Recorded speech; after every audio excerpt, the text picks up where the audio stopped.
everyone. Hello, hello. Welcome to this week's Monday Movie Club. I know there's still a few people coming into the live chat. Welcome, welcome, everybody. Thanks for joining us this week for our live chat on this week's movie, The Incredibles. Really excited to see you all. I know the weather is getting a little bit better, and so less reason to stay inside these days, but we can always move our movies outside and have drive-ins in our driveway or movies under the stars or whatever else we'd like to do. So I'm glad you've come and joined us today for our live stream. As people are coming in, I'm just encouraging people in the chat to let us know where you're from and maybe your favorite line or scene from The Incredibles. But I'm so glad for all of you who are watching at home, participating in live chat, or even following this on another day. Even down in the description, let us know what your favorite scene or line from The Incredibles is. As we open up tonight, I'm just going to get started with our regular way that we start, which is just going over the guidelines for a movie club, which is to share about movie club, especially now with some guidelines in Ontario and around our country becoming a little less strict. Feel free to include others in the movie club experience. Invite friends to watch with you, either online or but obeying social distancing within your homes. Participate in movie club, so participate in the discussions with the questions as well as our live streams or watching our videos and commenting below, as well as to continue to be kind and loving to one another. It's been a real blessing and encouragement for me to see all of you just taking care of each other really well throughout these weeks and as we have entered this season of self-quarantine. But I'm so happy that you guys have continued to love on one another and just be a part of one another's lives. It's been encouraging to see. Let's just start off the night with our first question, which is always the same. What is your favorite snack, or what snack did you have with your incredible experience this week? For myself, yes, just seeing Tammy in the live chat. It was my little boy's birthday this week, so I actually had birthday cake with my movie. And so that's the snack that I had. Thank you for wishing him happy birthday, Tammy. That's very sweet of you. Just seeing some of the favorite scenes and things like that is also really good to see. Chocolate covered peanuts. Amy, wow. I've had like chocolate covered almonds before, but I haven't had chocolate covered peanuts before. That actually sounds really delicious. Yeah, so that's great. Yeah, what was any other snacks out there? Lunch, a salad bowl. Tammy just proving all of us with her healthy choices. Pecan tarts for Nancy. Wow, that would be delicious. That's awesome. Well, I hope that all of you had a wonderful time just treating yourselves with a little bit of luxury and a treat, as well as, you know what? I haven't seen this movie in a long time. It's been a couple of years, and rewatching it really was a treat. It was a treat to watch. There were some funny lines that I always remembered, but then other things that I caught on later that I was just like, man, that's hilarious, or that's a really interesting moment. It was a really great, just a really great movie. It's surprising to know that it was made well, 2004, so 16 years ago now. And its sequel just came out, like, I think last year or the year before that. So that's really interesting to be all that. But welcome. Thank you so much, everybody in live chat, for joining us. If you have any recommendations of snacks that we should all try, feel free to recommend them in the chat or in the comments below. And maybe for next week's movie, we'll take you up on your offer. Just starting us off for the night about The Incredibles and about our superhero friends. Who was your hero, either growing up or who's maybe your hero now? And how did they influence you? It really struck me in this movie how much the different heroes influenced each other, but also their loved ones, but also like various different siblings. So, um, again, I forgot to say at the beginning, we do talk about movies openly, so spoiler alerts are in effect. So if you do not want The Incredibles spoiled for you, feel free to pause this video, watch another day, or feel free to take part in our discussion and maybe watch it after this, knowing a few of the details coming up. Not necessarily a superhero, but I was thinking maybe there's someone in your life that you looked up to. Similar to the way that at the beginning of the movie we see Buddy looks up to Mr. Incredible and wants to be his sidekick. Or even the influence of having male superheroes be involved with, had an influence on Elastigirl wanting to stay in the hero industry in a way. Yeah, so that would be my question. Who is your hero and how did they influence you? Maybe you don't want to share details, but even just shout out to our childhood or even current heroes now. Who might be a hero for you this past couple little bit? I know for myself, as people are thinking, a hero for me was her name was I called her Auntie Marjorie and Auntie Bonnie and Grandma Jessie. I think I've mentioned Auntie Bonnie in a previous live stream. But they were a group of women in my church when I was much younger that just my adopted me into their families and always wanted to know what was new with me and get to know me and showed me what real kind of women of faith looked like. They all had very different personalities and very different interests than I did, but they always encouraged that there was something I could always do to help others. And so for me, they influenced me in wanting to become loving and welcoming and accepting for as many people as possible. They were a safe place for me, and so they influenced me for my desire to be a safe person or a safe place for others. So those were my heroes when I was very little. I see on the list family members. I know friends can also be heroes, things along those lines. It just struck me, like, for instance, with our heroes can influence us most of the time in positive ways, but especially with Mr. Incredible and Buddy, the just being rejected or turned down from being the sidekick helped him in his origin story of becoming Syndrome. And so it was just interesting to reflect back after watching this movie about how sometimes our heroes, without knowing, have bad influences or put us on different paths than we weren't expecting to be on. Motivational speaker, Nick. Oh, I always hate saying his last name. Vujicic? I'm sorry, Nick Vujicic, if ever you're watching this, which I don't think you are because you're probably too busy. I'm sorry I butchered that name, everybody.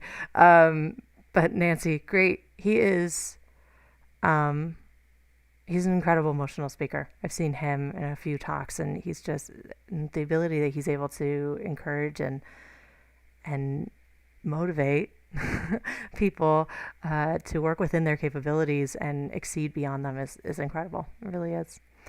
Awesome. Thank you for sharing, everybody. So as we saw in the movie, Mr. Incredible does some stuff at the beginning. He doesn't seem like he's living the happy life after superheroes become outlawed. And so I wanted to ask, what is it that lures Mr. Incredible to Syndrome's Island? What was the motivating factor? What ultimately got him there?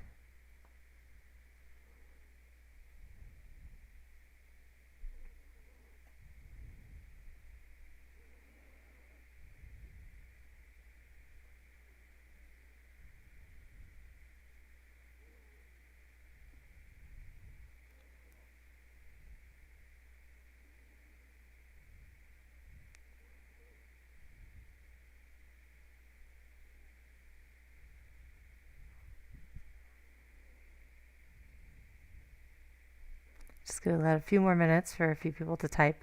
I give a few, for those who are watching at a later date, I just give a little bit of a pause in front of some questions just to allow people to type their answers, think of their answers and things. I don't want people to feel rushed. Um, and so I'm gonna give just a few more moments for people to write down their answers.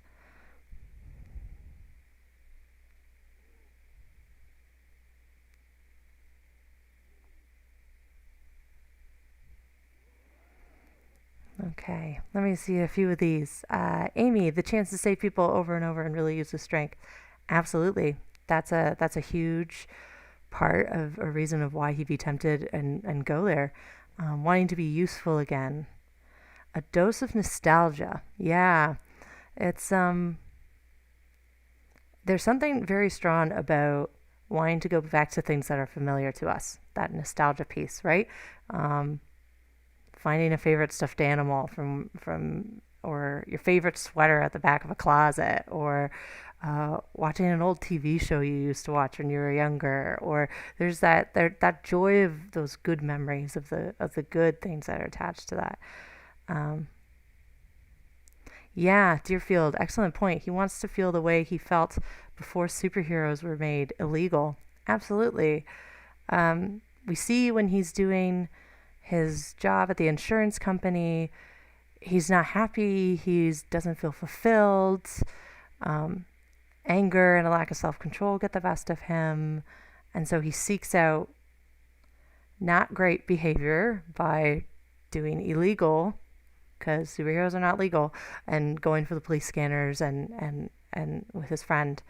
Um, and so, yeah, it's interesting to know that there's this feeling that I think all of us have of wanting to be useful, wanting to feel like we had a purpose.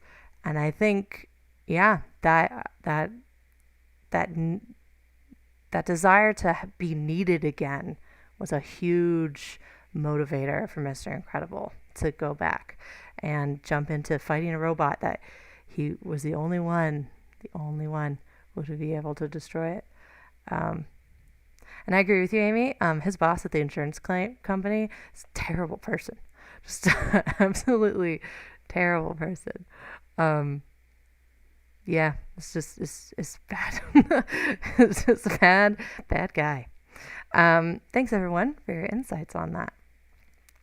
Uh, this next question is uh, a bit of something I wanted to get your input on.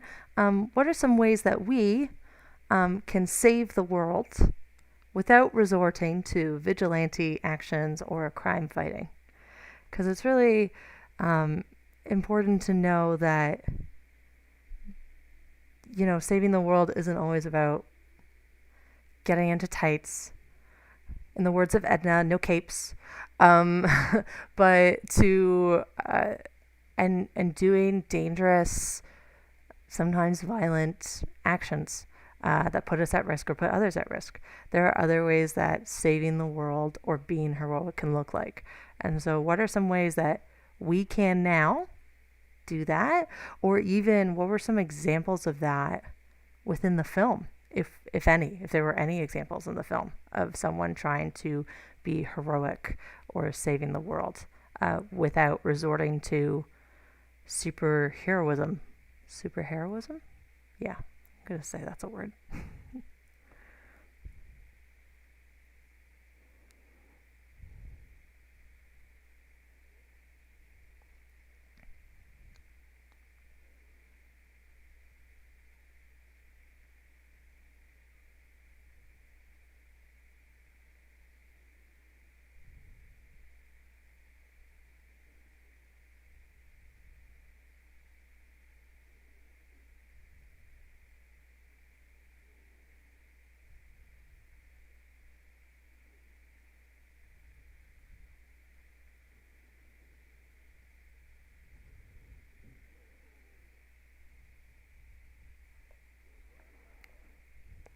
Okay.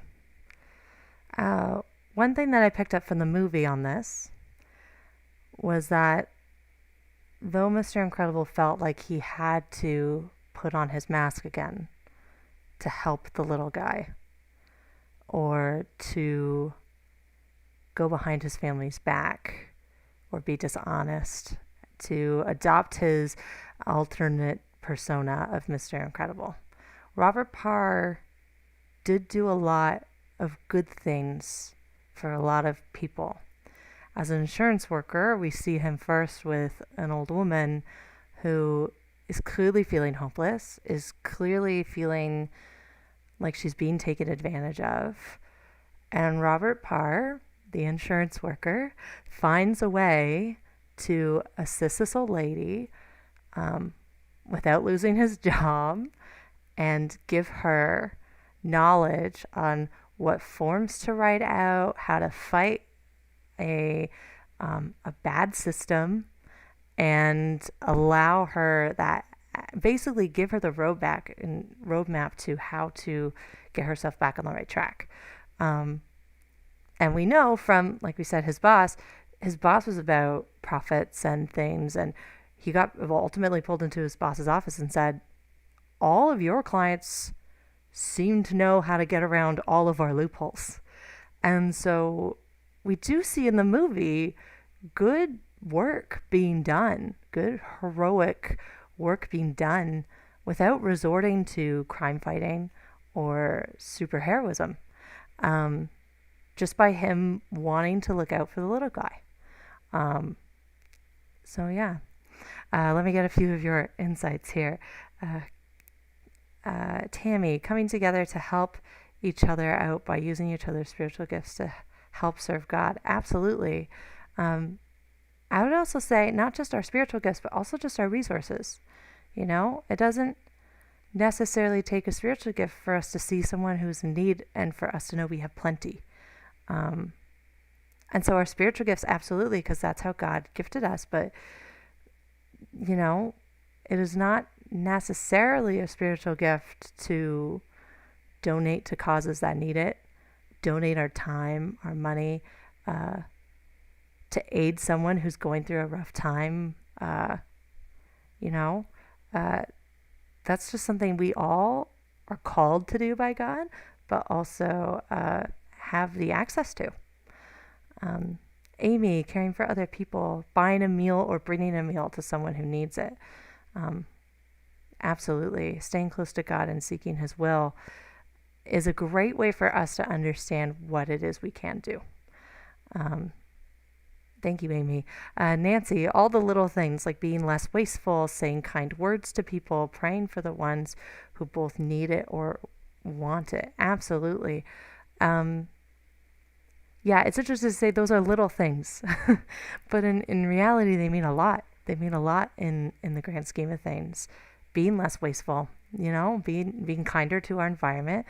God told us to be stewards of creation, and being less wasteful is a way of doing that, you know. Saying kind words, absolutely. Those are all really good ideas. Thank you, everyone. Yeah, I think if we put our minds to it, there are many ways that we can save the world. I'll tell you a story. Well, you all know I have a son. And when he was much younger, we lived in an apartment. And one day I was just at home and we couldn't go outside. And it was raining, I think. And I just asked him, what do you want to do today? Do you want to play this game? No. Do you want to do this? No. And I did this whole list. And finally, I was just, if you're a parent, you'll understand this. But even as a teenager or a young person, like, you ever get to the point where you're giving so many options, you start giving like the ridiculous answers that you don't think anyone will say yes to. So it's like, do you want to go rob a bank? And he's saying no. Do you want to go, you know, like those really extravagant kind of things just to bring a little humor to the situation. So then I was making a list and getting to the ridiculous options. And so then I went, okay, do you want to save the world? And he was like, yes. And I was like, oh, darn it. Now I got to figure out how this 1-year-old's going to save the world today. And so I got a towel and we draped it over his shoulders and we went around the apartment and turned off all the lights because we wanted to save the world by not wasting electricity and using too much energy. And that's what we did. And that's how we saved the world that day. And it's just, there's a lot of things that feel little, But in the grand scheme of things, like saying hi to someone in the grocery store. Um, I've loved the phrase during COVID of having smiles, smiling eyes, and just having behind the mask is just a really great way of brightening someone's day and being kind. And it feels like such a small thing that shouldn't mean a lot, but it could mean a lot to someone. It could mean the difference between someone. Uh, Someone becoming great and having a great day and doing great things, and someone feeling discouraged and therefore doing something different. I always kind of think of what would have happened. I guess there wouldn't be a movie, but what would have happened if Mr. Incredible took his time with Buddy and had been a bit kinder and a bit gentler to a fan who had trouble knowing how to be himself, and actually aided and walked him through that process. I don't think syndrome would have existed.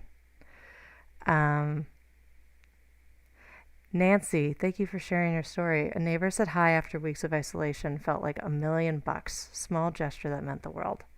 And that's it. It's just that it feels very small, and it feels very like anybody can do it, so it's not special. And saving the world doesn't have to be special. It just has to be done.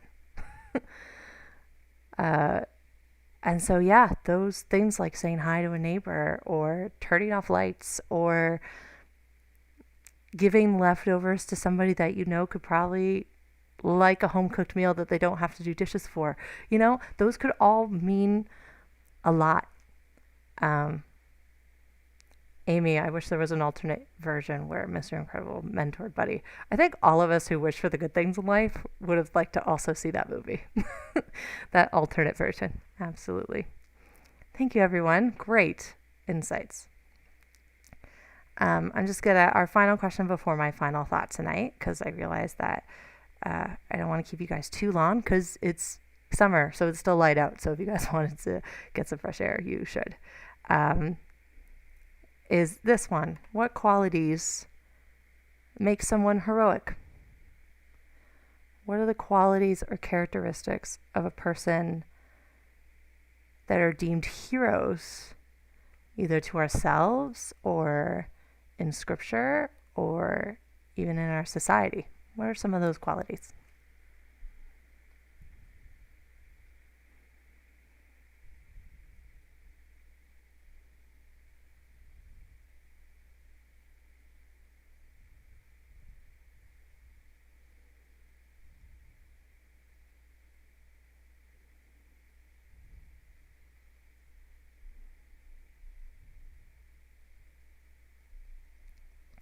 To share some of yours, but if you have any other insights, feel free to keep typing them in, or if you're watching this at a later date, feel free to comment below and let us know. What are some qualities that make someone heroic?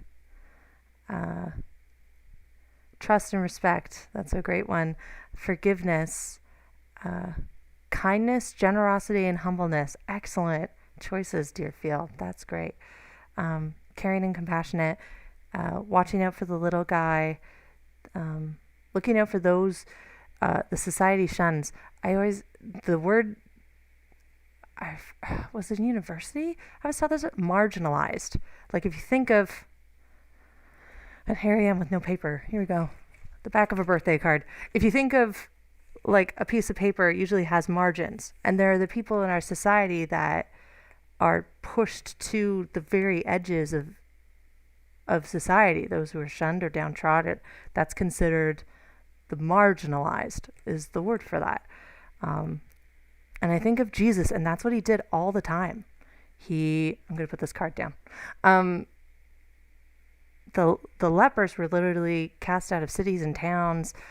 The sinners were not welcome at tables. The tax collectors were shunned upon. Like those were considered people who were pushed so far out of society. The only space they had left were the societal margins. And so, yeah, someone who speaks for those people and cares for those people and watches out for those people. Absolutely. having a positive attitude, especially when it's hard to be. Yeah, I think of the people that we think, even in our own lives, who were kind to us or compassionate to us, that maybe it wasn't easy to be kind or compassionate to us in those moments. Um, that's pretty heroic. That's something that we're all cared to do. Wonderful, excellent answers.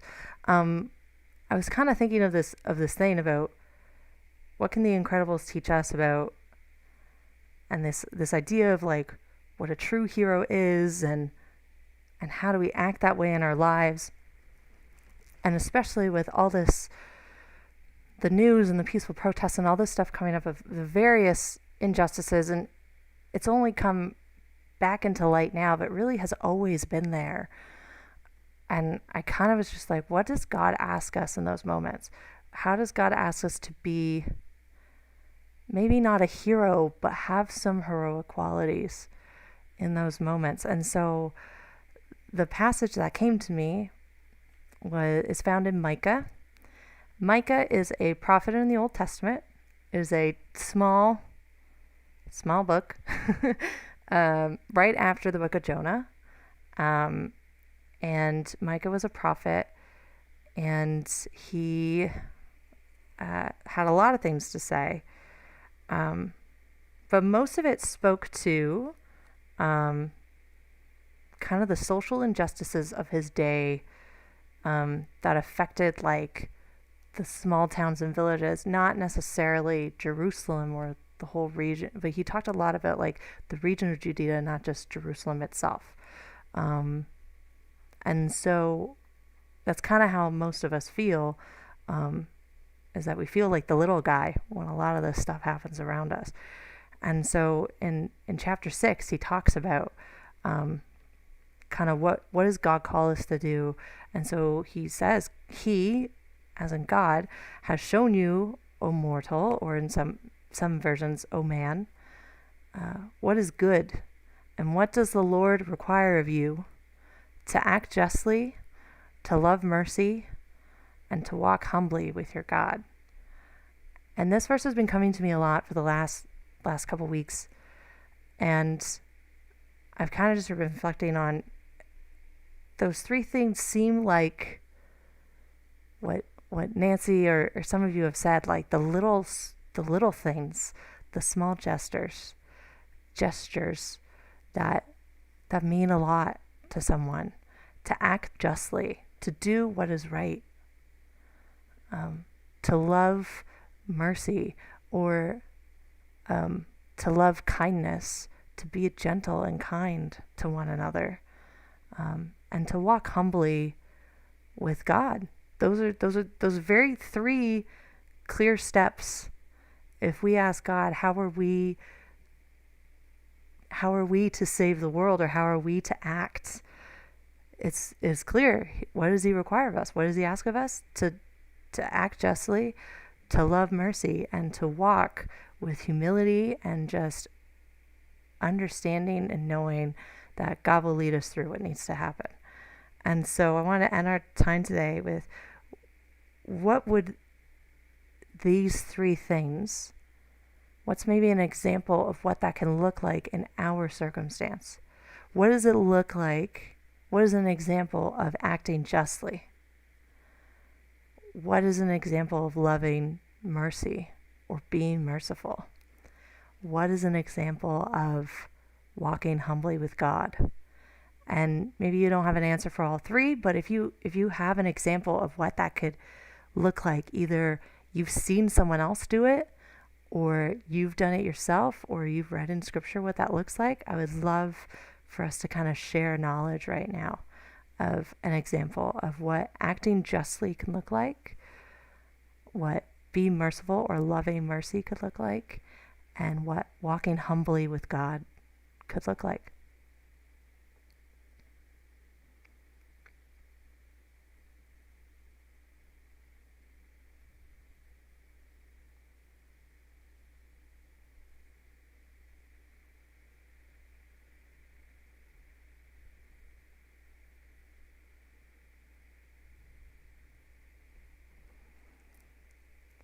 I know it's a big question.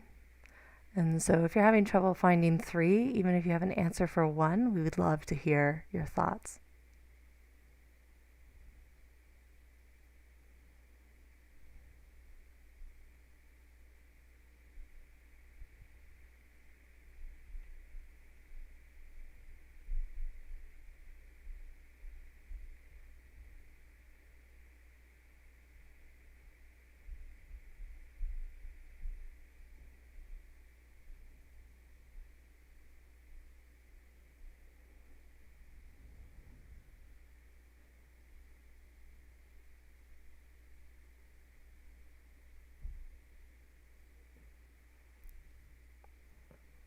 Just going to give a few more seconds in case anyone else has any other thoughts going into chat.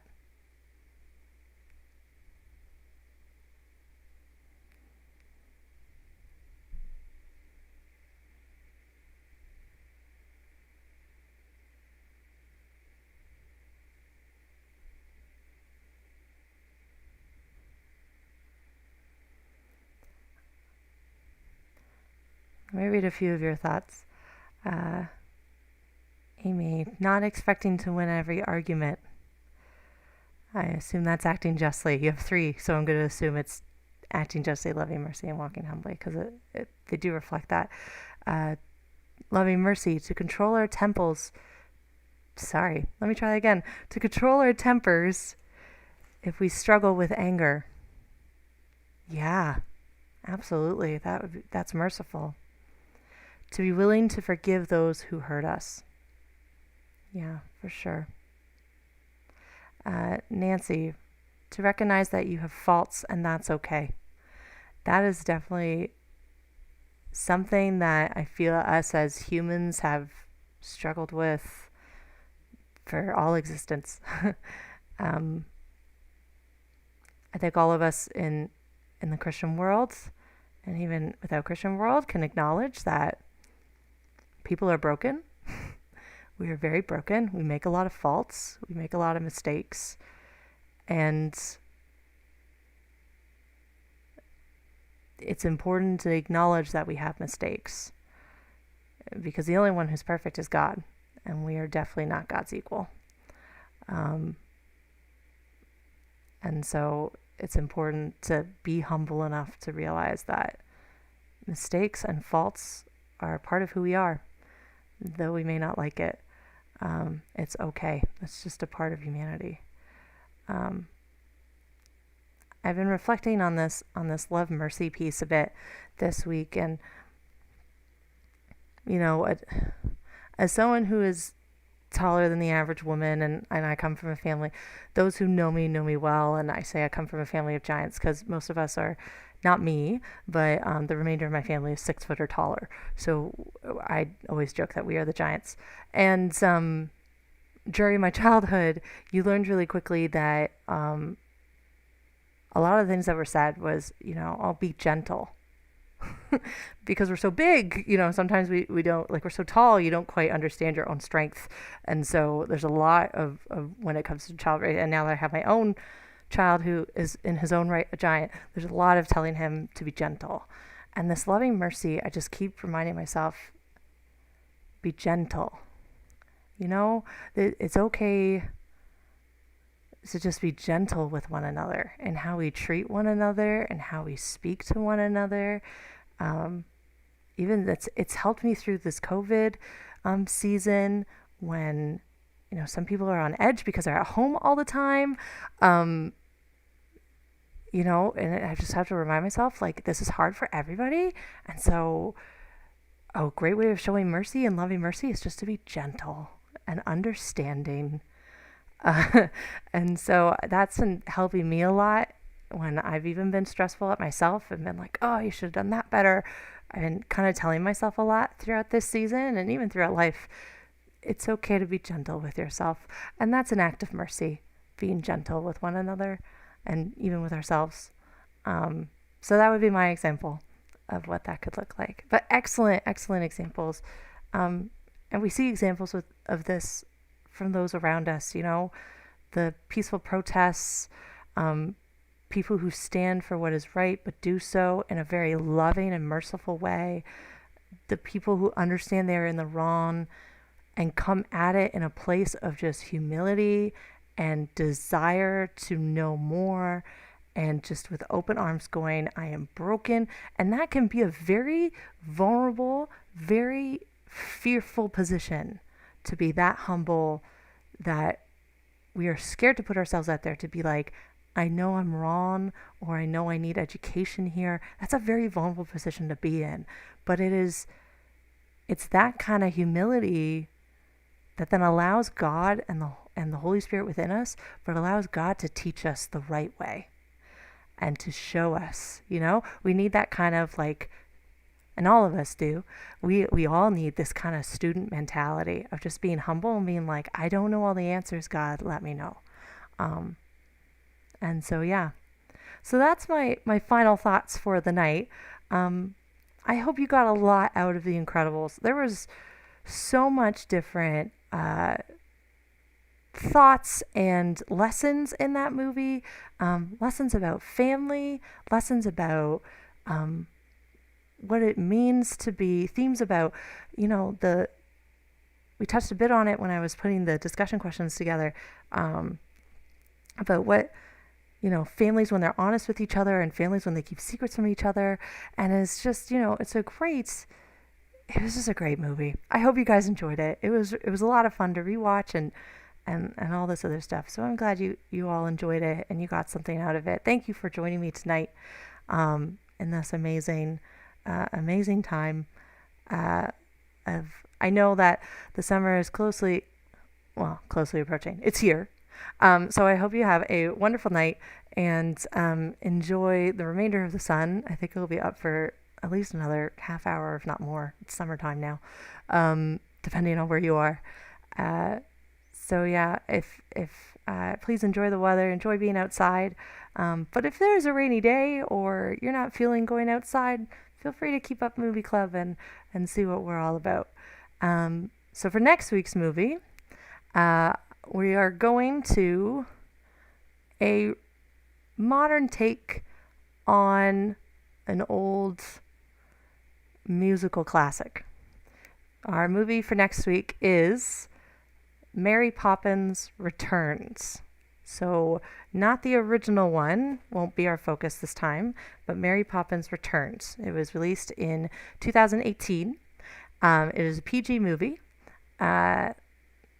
Warning, for those who are familiar with Mary Poppins, she is a nanny with imaginative powers and things along those lines. So again, if that kind of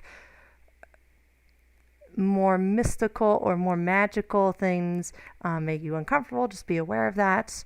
There is a bit of a scary scene, but it's animated, so I kind of was like, yeah, if you're like younger, it would probably be really scary. Probably not for our young teens. So yes, this is Mary Poppins Returns with Emily Blunt, Lin-Manuel Miranda, as well as many others and things like that. So this is actually going to be similar to Aladdin. I will have a bonus challenge attached to this. So again, it won't be focused so much on, sorry, there's a fly in my house. It won't be focused so much on our live stream, but our bonus challenge will be to not only watch Mary Poppins Returns, but to watch the original Mary Poppins from 19...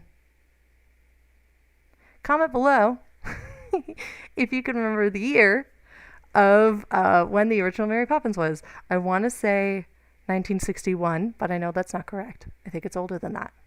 I think it's the 50s, but I do not know. So I would love to be corrected on that. Yep, so that will be part of the thing. So Mary Poppins Returns is not streaming on Disney Plus. It will be streaming on Disney Plus in 2021, but it is available right now on Netflix, Cineplex Rental, YouTube Rental, Apple Rental, Google Play, and Amazon for rental, not via Prime. And then the original Mary Poppins is available in Disney Plus, as well as the other various rentals like YouTube and Apple and things along those lines as well. I don't know about Cineplex. I forgot to check that. I apologize. Amy, 1964, thank you for letting me know. That was going to eat at me for the rest of the night. So thank you. That's great. So yeah, so Mary Poppins Returns. I'm really looking forward to this. I actually haven't seen it yet. So this is the first movie I'm suggesting that I haven't actually I haven't watched it. Like this isn't like a favorite of mine. Um, but I did enjoy Mary Poppins when I was a kid. So I like all the actors in it. So uh, I did a lot of research about it. So a few things are spoiled for me, but I haven't actually watched like the whole thing run through. So I'm looking forward to seeing it all with you for my first time watch. I think it'll be really fun. So yeah, thank you so much everyone for a wonderful night. I'm sorry this ran a little bit late, but I hope you all have a wonderful night. Take care. God bless. Stay safe out there. And I really hope you enjoy Mary Poppins Returns. Bye, everybody.